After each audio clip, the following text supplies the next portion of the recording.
Fox News alert. President Biden calling out Prime Minister Netanyahu as Israel defends itself from Hamas terrorists who murdered more than 1,200 Israelis and still hold more than 100 hostages.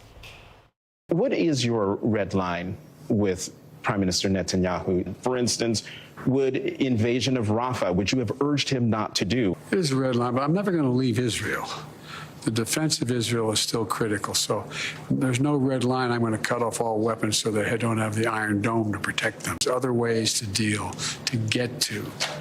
with the trauma caused by Hamas. But the red line is Rafah. Israel Prime Minister Benjamin Netanyahu joins us live from Jerusalem. We don't have to give you the news. You follow American news as if you're still here, Prime Minister.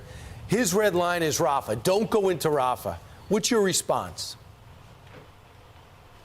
Look, the president and I have agreed that we have to destroy Hamas. We can't leave a quarter of the Hamas terror army in place.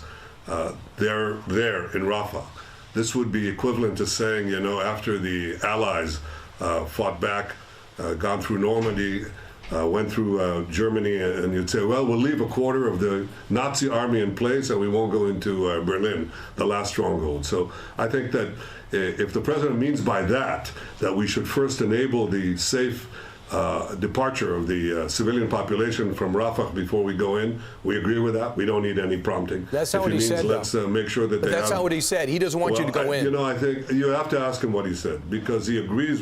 He said that he agrees that we have to destroy Hamas as a fighting organization. That's what we intend to do. Look, it's either Israel or Hamas. There's no middle way. I mean, we have to have that victory. We can't have 3/4 of a victory. We can't have 2/3 of a victory, because Hamas will reconstitute itself with these 4 battalions in Rafah, reconquer the Gaza Strip, and do the October 7th massacre over and over and over again. And for us in Israel, not merely for me, Mr. Prime but Minister, for the people of Israel, that's a red line. We can't let Hamas survive. Mr. Prime Minister, we don't want to put you in a difficult position, because we know that you have to work with the U.S. I know we're still strong allies. But there's been multiple comments, whether it was a red line from the President of the United States or Kamala Harris saying that we need a ceasefire now. I know there's been conversations in the press about a fractured relationship. Can you tell us about what's going on between you and the president? Because right now, what I'm hearing from the IDF and some of my friends that are going out there to battle Hamas is that they don't have the support truly of the United States right now, and that you guys are being pressured to come off the gas a little bit. Is that true?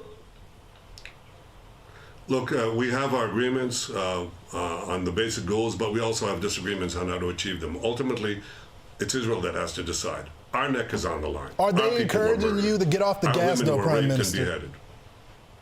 Well, I'm telling you that we're not getting off the gas.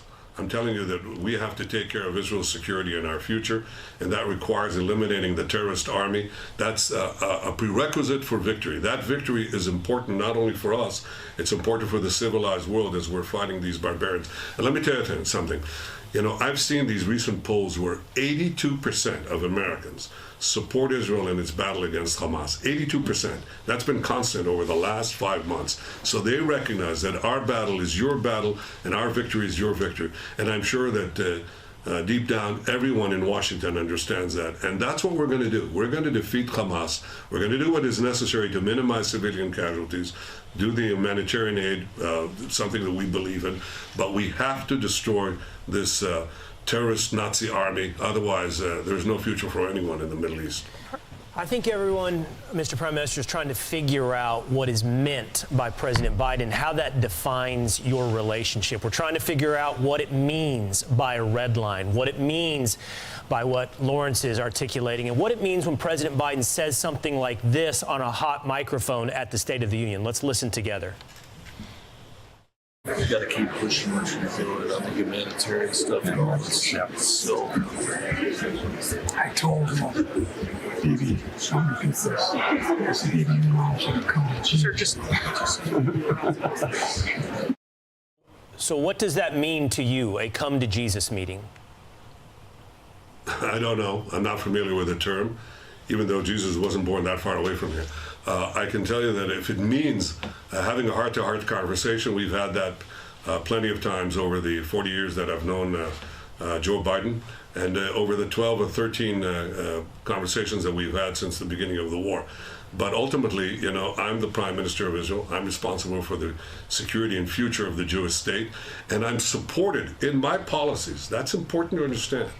The overwhelming majority of Israelis support my policies, that we have to eradicate Hamas as a terrorist and governing organization, that we have to get our hostages back, and that we have to make sure that Gaza doesn't form a threat to us anymore. 99 to 9 Knesset members, that's over 90%, supported my policy of opposing a Palestinian state being rammed down Israel's throat. That's the vote we had the other day. So when people say, well, we have to have this talk with Netanyahu because he's holding back the prospect of this wondrous peace with the Palestinian state, you don't have an issue with me. You have an issue with the entire people of Israel.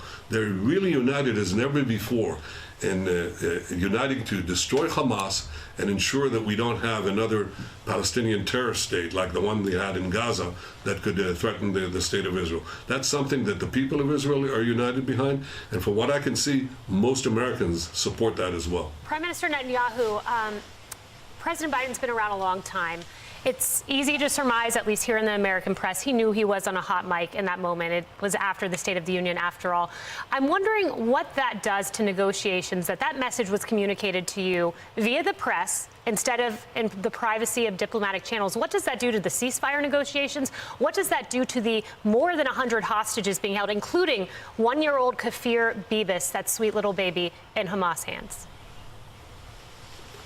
Well, look, to the extent that the world thinks that America and Israel are united, that helps the war effort, and it helps our effort to achieve victory and obviously the release of the hostages.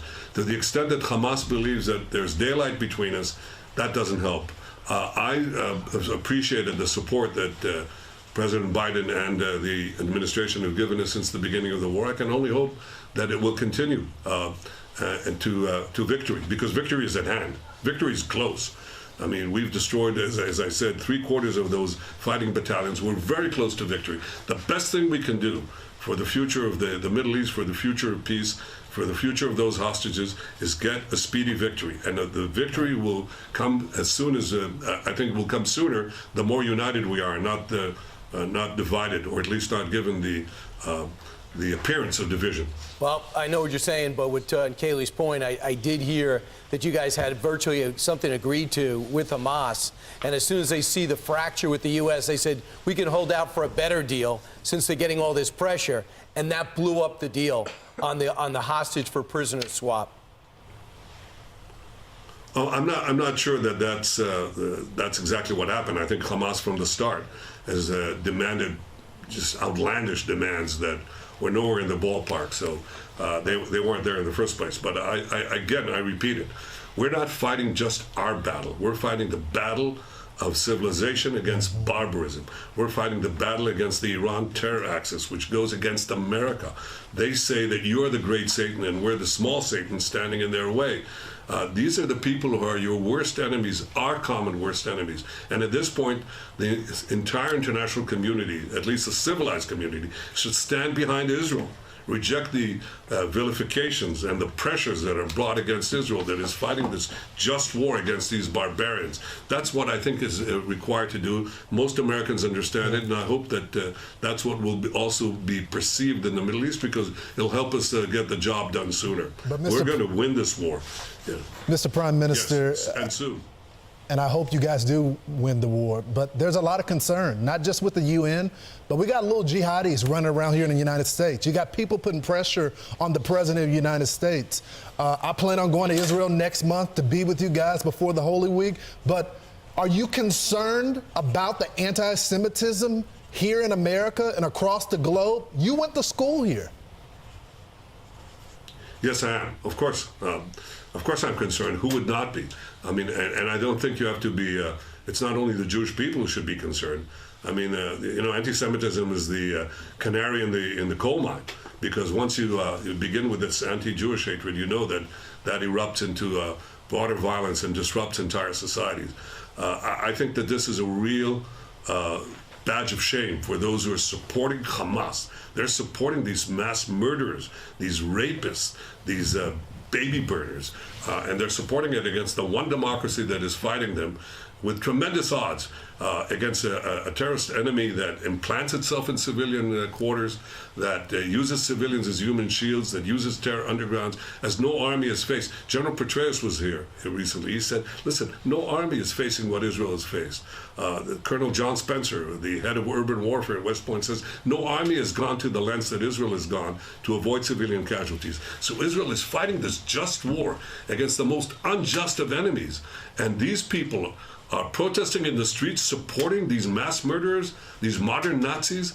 That's it's disgraceful. It's as though you were fighting in World War II and you had people demonstrating in the streets of New York and Washington in support of the Nazis. That's basically what you have here. So I think the majority of Americans have it clear. Their moral compass is clear.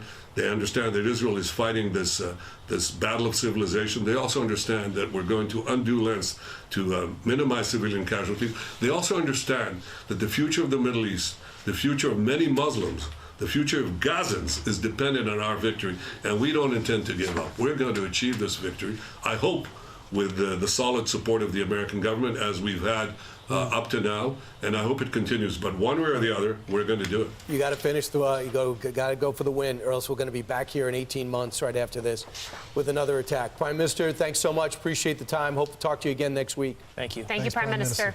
Thank you. There is no substitute for total victory. We'll achieve it. No doubt about it. I agree. Our greatest ally in the Middle East. Thank you very much. I'm Steve Ducey. I'm Brian Kilmeade. And I'm Ainsley Earhart. And click here to subscribe to the Fox News YouTube page to catch our hottest interviews and most compelling analysis.